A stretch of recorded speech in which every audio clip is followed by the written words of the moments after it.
నమస్తే. ఇన్నాళ్ళు నన్ను సపోర్ట్ చేస్తూ, ఎంకరేజ్ చేస్తూ మీ ప్రేమని నాకు అందిస్తున్న ప్రతి ఒక్కరికి కృతజ్ఞతలు. అలాగే ఈ వీడియో కూడా ఖచ్చితంగా మీకు ఉపయోగపడుతుంది. లైక్, షేర్ అండ్ సబ్స్క్రైబ్ చేసి మీ సపోర్ట్‌ని నాకు అందించండి. అలాగే ఈ వీడియో పట్ల మీకున్న అభిప్రాయాన్ని కామెంట్ సెక్షన్‌లో కామెంట్ చేసి తెలియజేయండి. ఇప్పుడు వీడియోని చూద్దాం. నమస్తే. Welcome to our channel. నేను పద్మిని. ప్రస్తుతంతో పాటు వేదిక్ ఆస్ట్రాలజర్ అవినాష్ దాస్ గారు ఉన్నారు. మాట్లాడదాం. అవినాష్ గారు నమస్తే అండి. నమస్కారం అండి. ఓం నమ శివాయ. ఓం నమో వెంకటేశాయ. అవినాష్ గారు కెరియర్‌లో మంచి స్థానంలోకి వెళ్ళాలి. మంచిగా కెరియర్ అనేది బాగా రన్ అవ్వాలి అని ఎవరైనా కోరుకుంటారు కదా! వాళ్ళ ఉన్నటువంటి రెస్పెక్టివ్ ఆఫ్ ఫీల్డ్స్‌ని పక్కన పెట్టేస్తే, ఏ ఫీల్డ్‌లో అయినా వాళ్ళు రాణించాలి అనంటే ఏదైనా మంచి స్మార్ట్ రెమెడీ ఉందా మీ దగ్గర? కెరియర్ గురించి మాట్లాడితే స్మార్ట్ రెమెడీ వాళ్ళ రంగాల్లో దూసుకొని పోవాలి. అంటే ఫస్ట్ నేను అందరికీ చెప్పేది, కష్టాలు అందరు పడతారు. కానీ ఎదిగేవాడు 100లో ఒకడే ఉంటాడు. ఎందుకంటే వాడికి 2 పాయింట్స్ ఉంటాయి. గురువు కటాక్షమైన ఉంటుంది, లేకపోతే వాడి పని మీద వాడికి నమ్మకం ఉంటుంది. హార్డ్ వర్క్ అనేది బాగా చేయడం. Hard work matters end of the day. మనం కష్టపడాలి ఖచ్చితంగా. ఖచ్చితంగా కష్టపడాలి, విపరీతంగా కష్టపడాలి. ఇంకోటి ఏంటంటే, ఫర్ ఎగ్జాంపుల్ ఇప్పుడు మీకు గురు కటాక్షం ఉన్నా కూడా శని అనుగ్రహం లేకపోతే మీరు చెప్పినట్టు hard work end of the డేలో చేయాలి.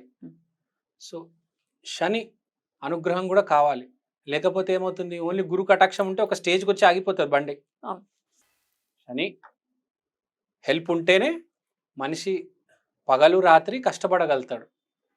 ఎవరైతే పగలు రాత్రి కష్టపడతారో వాళ్ళకి జరిగేది ఏంటంటే, కొంచెం స్లోగా శని అనేది డిలే ఇచ్చే ప్లానెట్ కాబట్టి స్లోగా ఒకటేసారి ఎదుగుదల అనేది జరుగుతుంది. డిలే ఉంటుంది కానీ ఆయన డినై చేయడు. ఎదుగుదల ఉంటుంది, రేజ్ ఉంటుంది. ఎందుకంటే కుజవత్ కేతు, శనివత్ రాహు. అంటే ఏంది, కష్టపడే కొద్దీ ఒకటేసారి 20 years తర్వాత అప్లిఫ్ట్మెంట్ ఉంటుంది. మీరు చూడండి, కొంతమంది యాక్టర్స్ పట్టు వదలకుండా కష్టపడతారు. లైక్ పృథ్వీ గారు, రవితేజ గారు 10 years 20 years చూస్తాడు శని, మా వీడు కష్టపడుతున్నాడు, పగలు రాత్రి ఇవ్వాలి, పైకి లేపేస్తారు. కానీ ఆ ఓపిక ఉండదు కదండి. ఇప్పుడు ఇన్నేళ్లు కష్టపడ్డాం అనే ఓపిక ఉండదు జనరల్ గా. ఓపిక పట్టకపోతే ఎట్లా? అదే ఓపిక పట్టకపోతే ఎట్లా? ఎవరైతే ఓపిక పడతారో వాళ్ళకి కంపల్సరీ 100% రేజ్ అయితే ఉంటది. అదే చెప్తున్నానండి. మనము ఒక్క శనిగ్రహంతోనే ఆ కష్టాన్ని నమ్ముకుంటే చాలండి నిజంగా. కానీ 100% ఇవ్వాలి. ఆ శని 50% ఇచ్చేసి నేను ఇంత ఇవ్వగలను అని కాదు. నా కెరియర్కి 100కి 100% ఎవరైతే ఇస్తారో, నిజంగా ఇస్తారో, వాళ్ళు కంపల్సరీ ఏలినాటి శనిలో ఒకటి, శని దశలో ఒకటి రేజ్ అవ్వడం అనేది జరుగుతుంది. లేకపోతే సింపుల్గా చెప్పాలంటే, కెరియర్ స్టార్ట్ చేసిన ఒక 10-15 years తర్వాత ఎదుగుదల అనేది జరుగుతుంది కంపల్సరీ. మనం చూస్తూ ఉంటాం కొన్ని జీవితాల్లో ఎదుగుదల అనేది జరుగుతుంది. కాబట్టి కష్టాన్ని నమ్ముకోవాలి ప్రతి మనిషి. ఇప్పుడు ఎవరికైతే గురువుని నమ్ముకుంటారో ఇన్స్టెంట్ సక్సెస్ వస్తుంది, ఇన్స్టెంట్గా ఎదుగుతారు. కానీ దాన్ని కూడా కాపాడుకోవాలంటే కష్టపడాలి, శని అనుగ్రహం ఉండాలి. మీకు గురువు అనుగ్రహం లేకపోయినా కొంతకాలం తర్వాత సక్సెస్ వస్తుంది, కంపల్సరీ వస్తుంది. శని గ్యారంటీ ఇస్తుంది, గురువు గ్యారంటీ ఇవ్వదు. గురువు సక్సెస్ ఇస్తుంది కానీ దాన్ని నిలబెట్టుకోవాలి, నువ్వు నిలబెట్టుకోవాలి. మళ్ళీ దానికి కూడా నీ హార్డ్ వర్కే అవసరం. కరెక్ట్. గ్యారంటీ ఒక్కసారి పొజిషన్ ఇచ్చాడే అక్కడే కూర్చోబెడతాడు. ఏం జరిగినా నేను ఎవరి కిందకి దించలేదు అనేది ఉండదు. అయితే ఇదంతా ఆస్ట్రాలజికల్ పాయింట్ ఆఫ్ వ్యూ నుంచి కదా. మరి ఇవన్నీ పక్కన పెట్టేస్తే అసలు రెమెడీ వైజ్ గా ఒకసారి చెప్పండి, ఏ రెమెడీ చేసుకోవాలి for the better growth?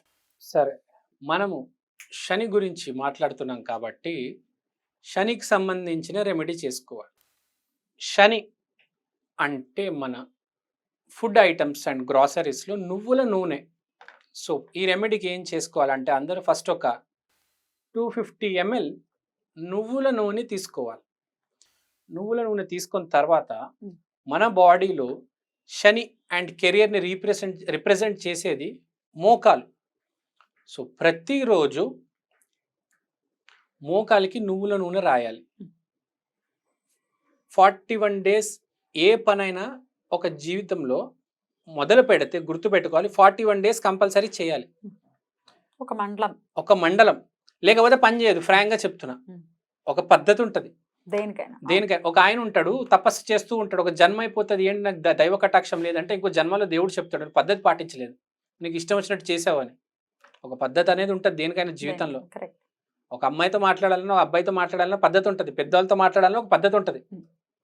So ఇది కూడా అంతే. ఇది కూడా అంతే. 41 డేస్ 41 డేస్ చేసుకోవాలి. ప్రతి ఒక్కరు శనివారం రోజు మొదలెట్టాలి. రోజు మోకాలికి నువ్వుల నూనె రాసుకోవాలి.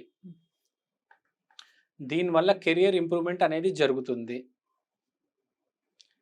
ఇంకోటి, ఈ రెమెడీ చేసుకున్నప్పుడు శని దైవానికి ఆరాధన చేసుకోవాలి. కొద్దిగా శనిదేవ టెంపుల్స్ ఉంటాయి, ఆ టెంపుల్స్కి వెళ్ళి రావాలి 41 డేస్లో. ఈ ప్రాసెస్ జరిగేటప్పుడు నేను చాలా మందిని చూసాను, రెమెడీ 1 డే 2 డేస్ చేస్తారు. 41 డేస్ చేసే ధైర్యం దమ్ము ఎవరికి లేదు. ఓపిక లేదు. ఎవరైతే చేస్తారో వాళ్ళ జీవితంలో మార్పు వస్తుంది. ఏముంది 2 seconds పడుతుంది ఆయిల్ రాయడానికి, కానీ వాడు చేయడు. స్నానానికి ముందు రాసేసుకుని ఆ తర్వాత స్నానం చేయొచ్చు, మీ ఇష్టం. ఎప్పుడైనా రాత్రి నిద్రపోయే ముందు కూడా రాసుకుంటే చాలు. సో ఏదైనా 41 డేస్ చేయాలి అని చెప్తా. దేనికైనా ఇప్పుడు మీరు కంపెనీ జాయిన్ అయ్యారండి, కానీ మీరు మానేస్తున్నారంటే కనీసం 41 డేస్ పని చేసి మానేయండి అంట. మీకు నచ్చలేదు 2 months అయితే వాళ్ళకి కూడా ఉంటుంది కదా, వాళ్ళకి కూడా చెప్పాలి 2 months ముందు. కరెక్ట్, నోటీస్ పీరియడ్ అంటారు. నోటీస్ పీరియడ్ అంటాం కదా. ఊరికే మానేకూడదు. కొంతమంది చూస్తారు, జాయిన్ అయిన వారానికి మానేస్తారు, జాయిన్ అయిన 2వ 3వ రోజుకి మానేస్తారు. ప్రతి దానికి ఒక అవకాశం ఇవ్వాలి. 41 డేస్ కంపల్సరీ. ఒక మండలం అనేది ఊరికి అనలేదు. ఆ మండలం అనేది 27 నక్షత్రాలు, 12 గ్రహాలు, 12 రాసులు, 9 గ్రహాలు మొత్తం కలిపితే అది 48 వస్తుంది. 48 చేసుకోవచ్చు, 41 చేసుకోవచ్చు. మనం 41 చేద్దాం హిందూ సాంప్రదాయం ప్రకారం. అదే జ్యోతిషపరంగా అయితే 48. ఏదో ఒక మండలం తీసుకొని మీరు ఆ నువ్వుల నూనె మోకాలకి రాయండి. అద్భుతమైన రెమెడీ వస్తుందండి. సాటర్డేస్ శివాలయానికి వెళ్ళండి, కంపల్సరీ మీకు గ్రోత్ అనేది కనిపిస్తుంది. అర్థమవుతుంది ఎందుకు పని చేస్తున్నాను నేను, ఎందుకు పని చేయాలి నేను. పని మీద ఇంట్రెస్ట్ వదిలేస్తారు చాలా మంది. ఇదే పని రోజు ఏం చేస్తామని. ఆ శ్రద్ధగా పని చేయడం, పని మీద రెస్పెక్ట్ అనేది పెరుగుతుంది. 41 డేస్ కంపల్సరీగా చేయండి, కంపల్సరీ చేంజ్ ఉంటుంది. డెఫినెట్లీ. అయితే తమ హస్బెండ్స్ కెరియర్ బాగుండాలి అని అంటే ఆయనేమో ఇవన్నీ నమ్మరండి, మరి నన్ను ఏం చేయమంటారు అంటే వాళ్ళు శివాలయానికి వెళ్ళటం అనేది ప్రత్యేకంగా చేసుకోవచ్చా? అవునండి, శివాలయంకి వెళ్ళొచ్చు. సాటర్డే రోజు వెళ్ళండి, అక్కడ నువ్వుల నూనెతో దీపం పెట్టండి. అద్భుతంగా ఉంటుంది. కోరుకోండి దేవాన్ని. కానీ సాటర్డే రోజు ఒకసారి మీ ఆయనకు చేసుకున్నారు, 41 డేస్ చేయండి అంటే 41 డేస్ ఆ శివాలయానికి వెళ్ళి నువ్వుల నూనెతో దీపం వెలిగించండి. దీపం వెలిగించాలి ఆల్టర్నేటివ్ గా. రైట్ అండి, బ్యూటిఫుల్ గా ఎక్స్ప్లెయిన్ చేశారు. డెఫినెట్ గా ప్రాక్టికల్ గా ఎట్లాంటి మార్పులు తెచ్చుకోవాలి మన అంటే థాట్ ప్రాసెస్ లో అవ్వచ్చు, లేకపోతే మనం ఎట్లా హెల్ప్ తీసుకోవచ్చు ఈ స్మార్ట్ రెమెడీస్ ద్వారా అనేది కూడా చాలా అద్భుతంగా వివరించారు. కృతజ్ఞతలు అవినాష్ గారు, నమస్తే.